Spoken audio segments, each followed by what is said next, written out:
Hello and welcome back to this lesson, which covers the final step of the writing process, which is that of checking your work. Now, ideally, you will reread every sentence after you have written it to check it for errors, and you should also allow 2 to 3 minutes at the end of IELTS Writing Task 1 to check your answer as well. It's important to do this because we are specifically told that to get a band 7 you must be producing frequent error-free sentences, and those 2 or 3 minutes at the end correcting could mean the difference between you getting a band 7 for your grammatical range and accuracy and not doing so. So it can make a critical difference to your band score. You also need to show good control of grammar and punctuation. So the less mistakes you're making, the better the band score you're going to get is. So check your work, get rid of those basic errors, and you'll be able to maximize your band score. Now, this is not a grammar course, but I do want to share with you some of the most common mistakes I see and how to fix them. I won't be going into massive detail about different grammar rules, but I will be showing you the most common mistakes I see and how you can fix them. Hopefully, you'll then notice these if you make them in your own writing, and when you check your writing, you'll be able to correct them for yourself. So the 5 areas are as follows. The first area is capital letters. Secondly is commas. The third area is apostrophes. The fourth area is mixed tenses. And the fifth area is the subject-verb agreement. Let's take a look at those in turn now. Capital letters is the first area we're going to look at. And of course, you're going to capitalize the first letter of every sentence as you would normally. And you're also going to capitalize proper nouns like countries, cities, dates, and names. However, you're not going to capitalize categories from the graph. Let's have a look and see what I mean. So, if you look at the graph, you can see on the left hand axes we've got percentage of UK population, and we've got capital U and capital K. And in the key, we've got television and radio, and they are both capitalized. However, when we put those into our sentences, it should look like this. In comparison, the number of television viewers in the UK rises to a minor peak of about 5% at 8 AM before gradually decreasing to around 2% at approximately 11 AM. So here in the sentence, the category, which was television, is not capitalized. So it's a lowercase t there, and it would be for radio as well. But because the UK is obviously a country, it's a proper noun, so we are going to keep that capitalized there. So the main mistake that people make with capital letters is to capitalize categories from the graph. You do not need to do that. You're going to put them in lowercase, as in this example here. Here is a quick exercise for you to practice with capital letters. So take a look at this table, please. And here is a paragraph written about this table. Can you pause the video, and you're looking for 4 mistakes. So there are 4 mistakes in this paragraph, and I'd like you to pause the video and see if you can spot them. Press play when you're ready to see the answers. Okay, so hopefully you spotted that food, drink, and tobacco does not need to be capitalized. And then hopefully you spotted that the names of the countries do need to be capitalized. And if you can get the hang of this and get used to doing this, it's going to make your use of capital letters more accurate.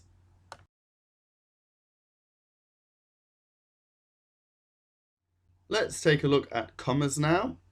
So, when should we use commas? Well, they're commonly needed after cohesive devices at the start of a sentence, in a complex sentence, and in non-defining relative clauses. Have a look at the paragraph below and see if you can spot where the commas should go. Play the video again when you're ready. Okay, so hopefully you spotted that we need a comma after in comparison. That is an example of a cohesive device. So at the start of a sentence, we need a comma after the cohesive device. That could be however, firstly, on the other hand. They're all examples of cohesive devices, and we put a comma after them. We also want a comma after 8 a.m. This is because it is in a complex sentence separating the two clauses. The second clause there is a dependent clause, so it depends on the first clause for it to make sense, and so we separate those with a comma. And the last two commas form part of a non-defining relative clause. So here we've got the sentence, the highest peak in numbers, comma, which occurs at about 7 p.m, comma, is at around 47% of the population. Now that middle clause, which occurs at about 7 p.m, that is not essential for this sentence to make sense. You could cross it out and this sentence would still make sense. In fact, it's actually just extra information. So we can give extra information in this way by creating a non-defining relative clause, and we separate that information with a comma before and after it.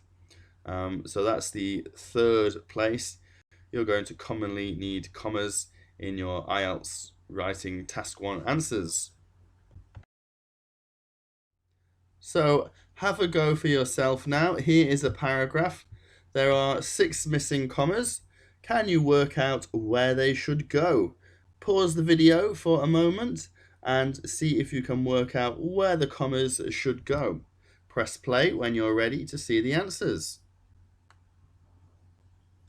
Okay, so hopefully you picked out that the first comma that's missing is after in 2002. That is because in 2002 is our cohesive device here. It's at the start of the sentence, and it's a way of starting our sentence nicely. The next 2 commas are part of the creation of a non-defining relative clause. So that is where you could take out that middle clause, which says of approximately 30 percentage points, and the sentence would still make sense. So that's extra information.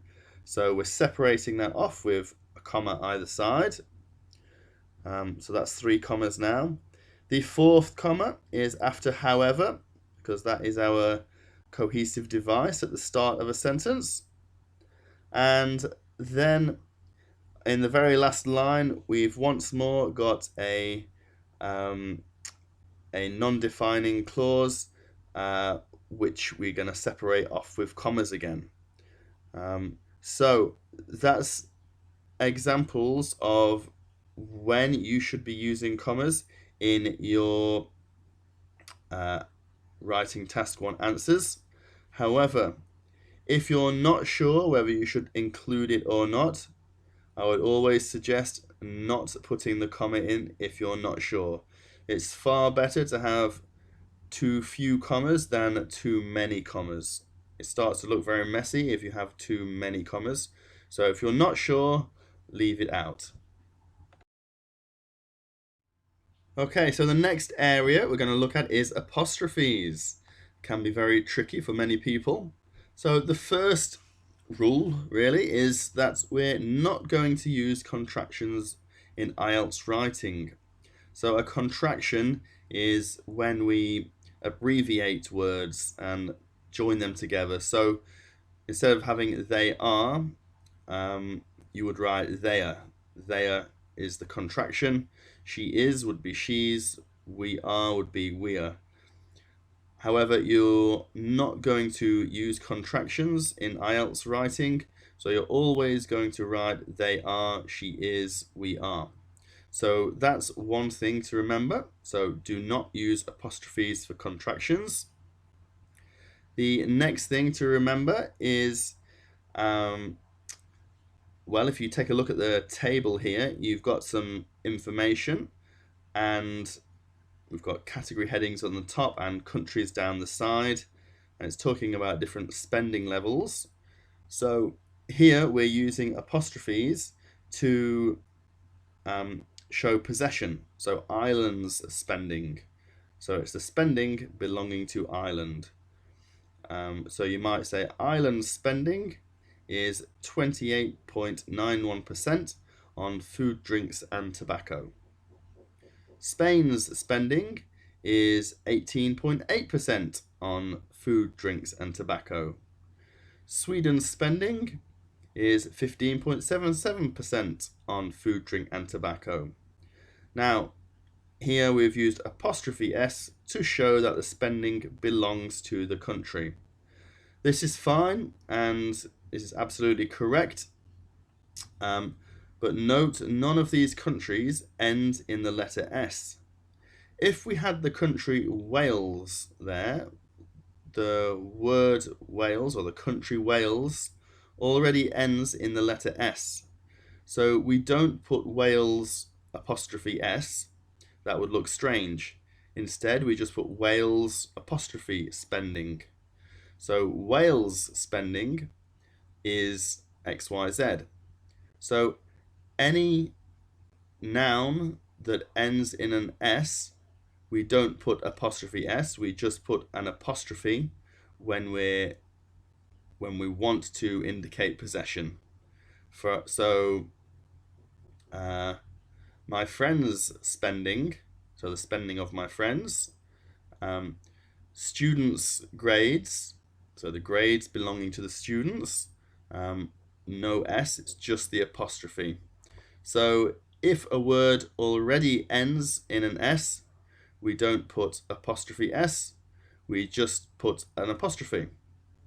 And that is one way of making sure your use of apostrophes is accurate. Furthermore, you might also write a sentence such as, Ireland increased its spending on tobacco. Now here, the spending does belong to Ireland, but with its to show possession, we don't put an apostrophe in it is. This is the one occasion where we don't use an apostrophe to show possession. So you just have to remember that with its, there's no apostrophe if it's possession. We only put an apostrophe if we're using it as a contraction. So a sentence such as, it's Ireland's government. So it is Ireland's government. However, as you know, we won't be using contractions in your IELTS writing, so you wouldn't be using an apostrophe S anyway. But that is a common mistake where students put it apostrophe S to show possession. That is something you need to make sure you do not do so that you're accurate with your punctuation.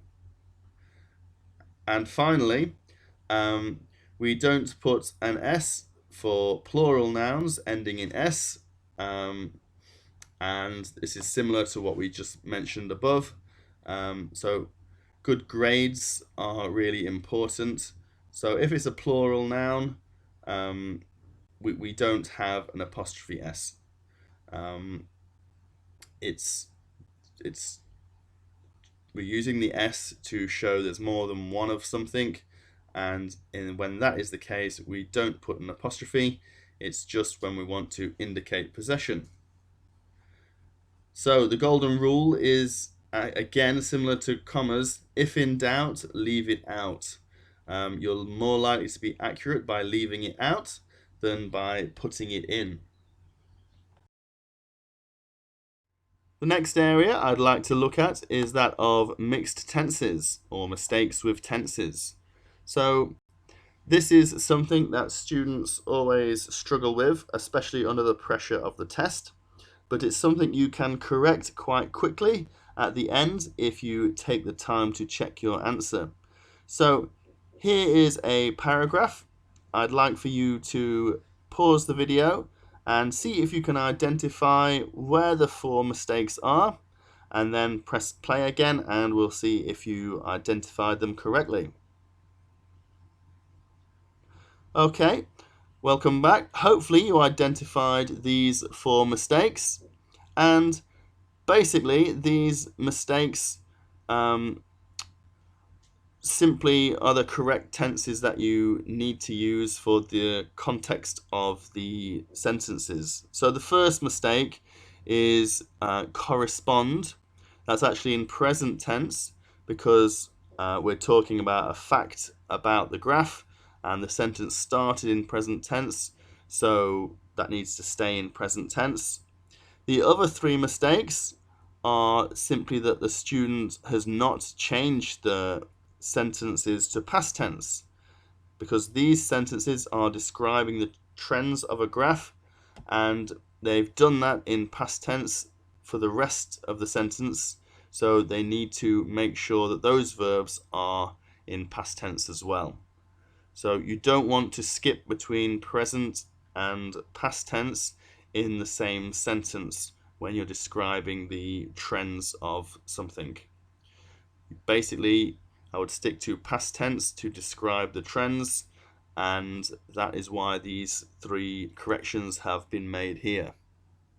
So, check for your tenses, an easy way to eliminate some of your errors. And this is the final area I'd like for you to have a look at. There are 5 sentences here, all of them are incorrect.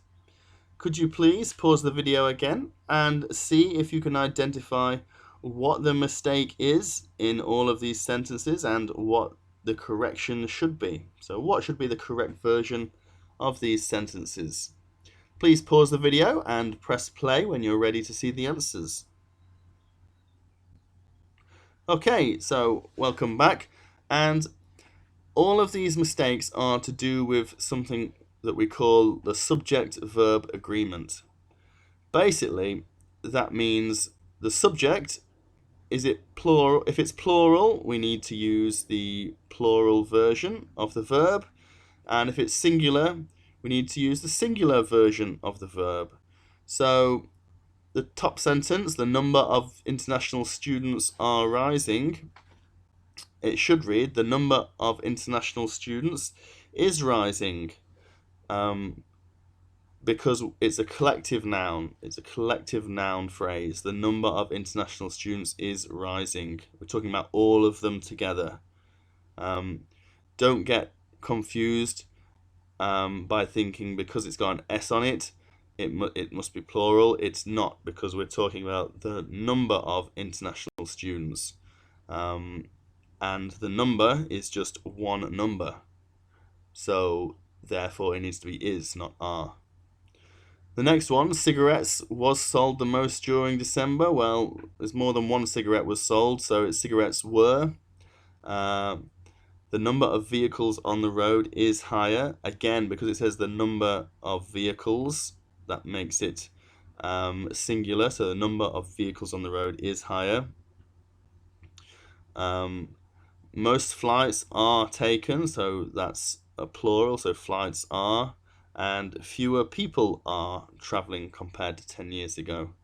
So this is something you can check for very quickly at the end, but students commonly make mistakes with these simple words: is, are, was, were, and you can change them very quickly.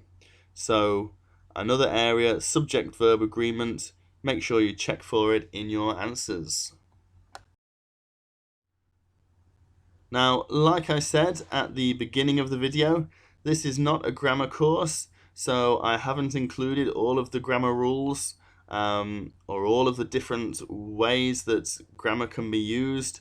I've literally just shown you the 5 different areas that I see students make the mistakes in the most and how you should perhaps go about fixing them. If you notice, they're all things that can be corrected quite quickly at the end in the last 2 or 3 minutes of the time you've got. So there really are nice quick fixes that can help eliminate the errors from your work. So make sure you do check for these at the end of your, well, both your writing task 1 and task 2, and it will help you increase your band score. Okay, that's enough for this video. I look forward to seeing you in the next one.